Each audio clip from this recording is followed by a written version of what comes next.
নানা নাটকীয়তায় ছেলেদের টি-20 বিশ্বকাপে অংশ নেওয়া হয়নি বাংলাদেশের। তবে আক্ষেপের পর্ব পার করে আরেকটা টি-20 বিশ্বকাপ বাংলাদেশের সামনে। ইংল্যান্ডের মাটিতে বিশ্বকাপে অংশ নেবে নিগার সুলতানা জ্যোতির দল। জুনের 12 তারিখ থেকে 7 ভেন্যুতে চলবে টি-20 মহাযজ্ঞ।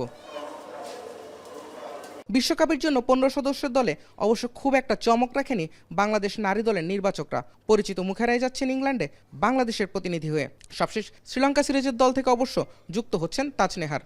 আমাদের ক্যাপ্টেন হচ্ছে নিগার সুলতানা জ্যোতি, ভাইস ক্যাপ্টেন নাহিদা আক্তার, শারমিনা আক্তার সুক্তা, শোভানা মুস্তারি, স্বর্ণা আক্তার, রাবেয়া খাতুন, ফাইমা খাতুন, ঋতুমণি,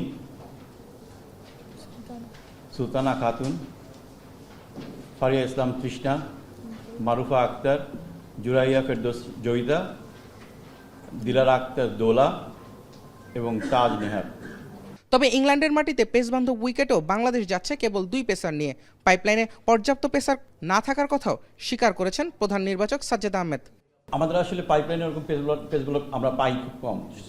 যেগুলো পাই ম্যাক্সিমাম সময় হয়তো ধরেন ইম্পর্টেন্ট সময় ইনজুরিটা বেশি হয়ে যায়। তারপরও আমরা যে পেস বোলার আছে, আমাদের 2টা পেস বোলার আছে, ফারিয়া ইসলাম তৃষ্ণা আর মারুফা আক্তার, সাথে ঋতুমণি আছে আমাদের 3rd পেসার। সো আমাদের ইচ্ছা আছে ইংল্যান্ড কন্ডিশনে যদি বল বেশি ঘুরে আমার 2টা পেস বোলার খেলার ইচ্ছা আছে। বিশ্বকাপে বাংলাদেশ দলে অবশ্য আছে আরেক দুশ্চিন্তা। অধিনায়ক জ্যোতি এবং সহ অধিনায়ক নাহিদা দুজনেই ইনজুরি নিয়ে হাজির হবেন বৈশ্বিক ক্রিকেটের বড় মঞ্চে।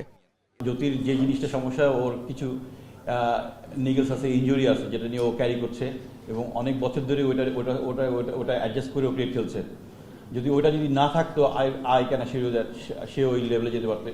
Same goes to Nahida Akter also, আমাদের প্রিমিয়াম লেফট হ্যান্ড স্পিনার।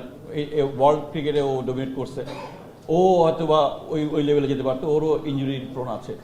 এর আগে কখনো নকআউটে না যাওয়া বাংলাদেশ নারী দল এবারও বিশ্বকাপে যাচ্ছে সীমিত স্বপ্ন নিয়ে। 3 ম্যাচে জয় পাবে বাংলাদেশ, এমন প্রত্যাশা নির্বাচকদের। জুবায়ের আহমেদ, এখন, ঢাকা।